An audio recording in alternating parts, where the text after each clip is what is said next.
Assalamu alaikum students, how are you all? I hope you all will be fine by the grace of Almighty Allah.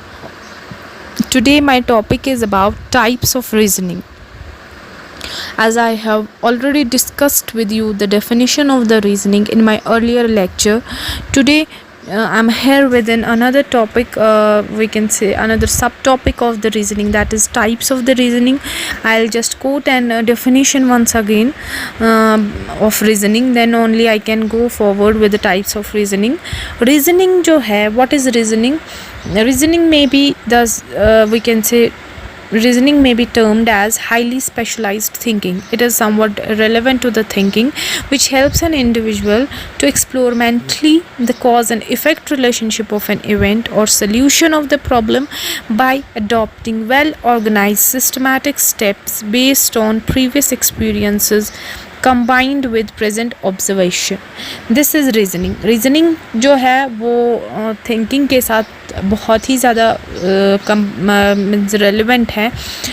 वो ये जो thinking और reasoning जो है ये same सुनने में तो ये डिफरेंट वर्ड्स लगते हैं, लेकिन जो इनका मीनिंग है somewhat is relevant to each other. As reason जो हैं वो हम अगर हम थिंकिंग देखेंगे तो थिंकिंग जो है वो हम क्या करते हैं, किसी चीज़ के बारे में, किसी प्रॉब्लम के बारे में सोल्यूशन निकालते हैं, प्रॉब्लम सॉल्विंग बिहेवियर. लेकिन जो रीजंस हैं, व्हाट इज़ रीजंस? रीजंस जो है वो वही प्रॉब्लम्स हैं.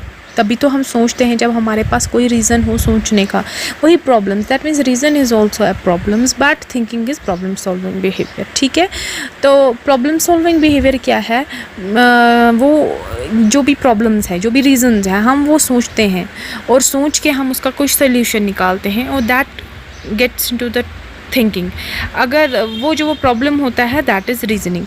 अब now coming to the topic, today's topic, that's types of reasoning. It's broadly classified into two types, that is inductive reasoning and deductive reasoning. What is inductive reasoning? In this type of reasoning we usually follow the process of induction. What is induction?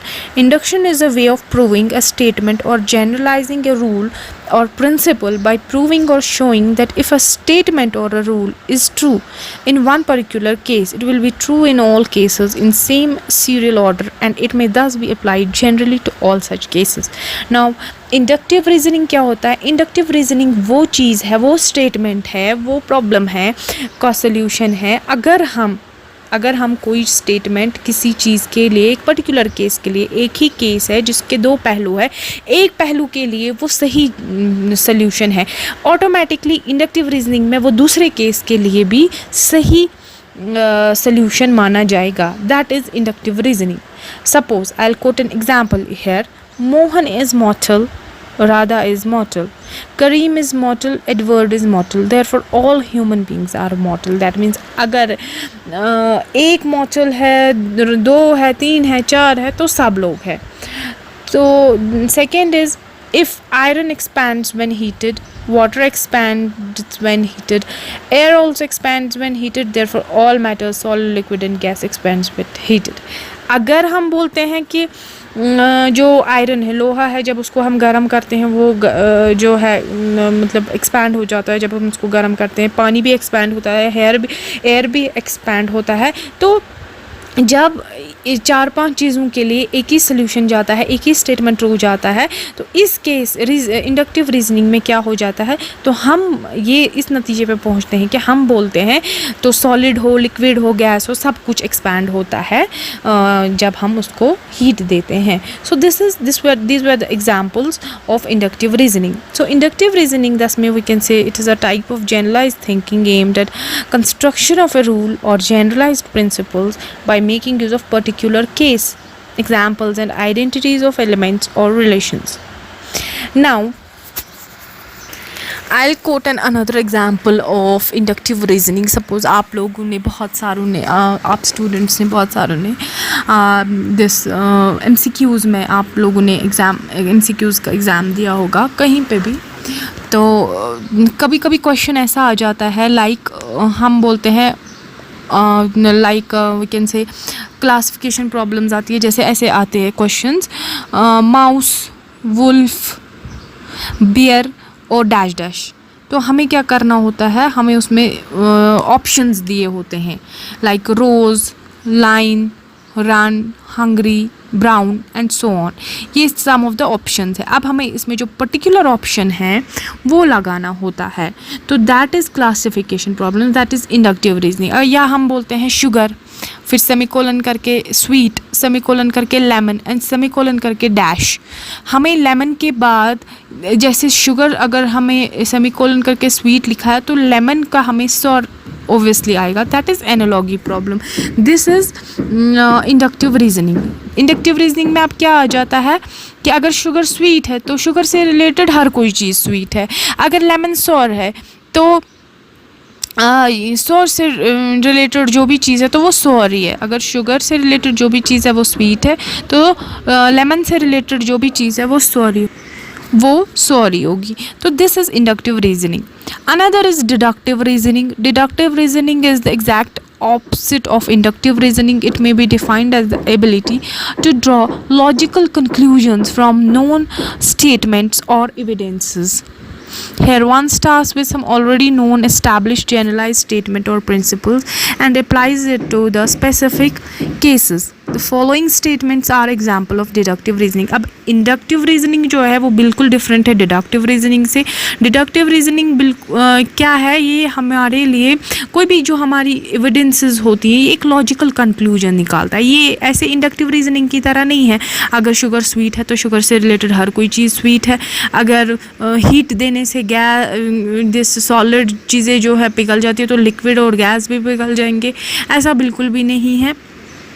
Deductive reasoning में एक particular statement की एक logical evidence होती है, logical conclusion पे पहुंचते हैं। Like all human beings are mortal, you are a human being therefore you are mortal. अगर ह्यूमन बींग हो तो मॉर्टल हो, that means you are going to die if you are human being. अगर आप this non living thing हो तो नहीं, it's not applicable to all. लेकिन इंडक्टिव में it's applicable to all the things. एक चीज़ है तो सबके लिए स्टेटमेंट सीखे, लेकिन डिडक्टिव में एक लॉजिकल कंक्लूजन निकलता है। That is matter expands when heated, iron being a form of matter will expand when it.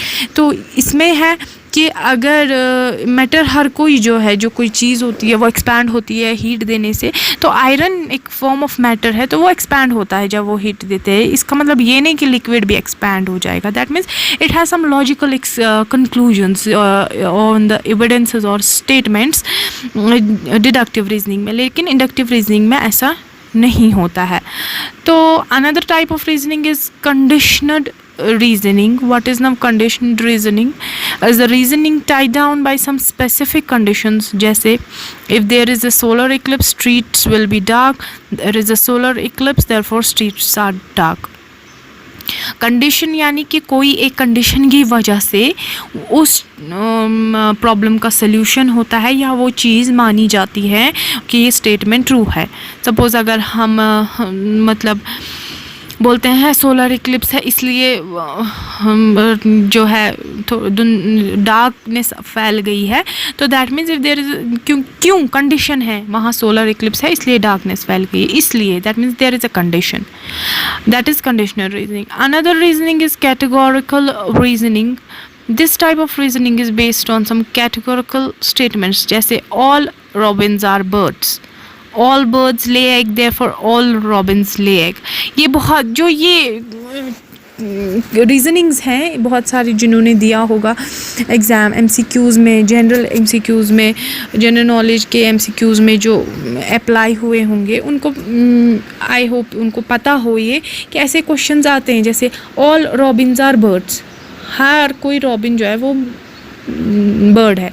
So all birds Lay's egg, और हर कोई बर्ड ले एग करता है, दैट मीन्स देयरफॉर क्या, ऑब्वियसली ऑल रॉबिन्स ले egg. This is categorical reasoning. I hope you are understanding it. Another and last important type of reasoning is linear reasoning. This type of reasoning involves straightforward relationship. जैसे straightforward relationship ये इसमें हमें दिखाता है, जैसे कैसे if for example if Ram is taller than Mohan, Mohan is taller than Sohan, तो Ram is the tallest. That means ये हमारे पास स्ट्रेट फॉरवर्ड रिलेशनशिप अगर राम जो है मोहन से बड़ा है, टॉल है, तो मोहन है सोहन से भी टॉलर, दैट मीन्स राम जो है जब ये दोनों से टॉलर है, that means he is the tallest, that means Ram is tallest. तो ये हमें एक straight forward relationship among the elements दिखाता है। तो another example for this is linear reasoning is, if Sita is taller than Geeta, Geeta is not as short as Rita, then Rita is the shortest. So these are some of the examples of these reasonings. और ये जो questions हैं जो मैंने examples आपको quote की, यहाँ पे ऐसे questions आते भी हैं this MCQs में। तो I hope you understand it. It was all for today. Thank you so much. With this your types of reasoning is completed.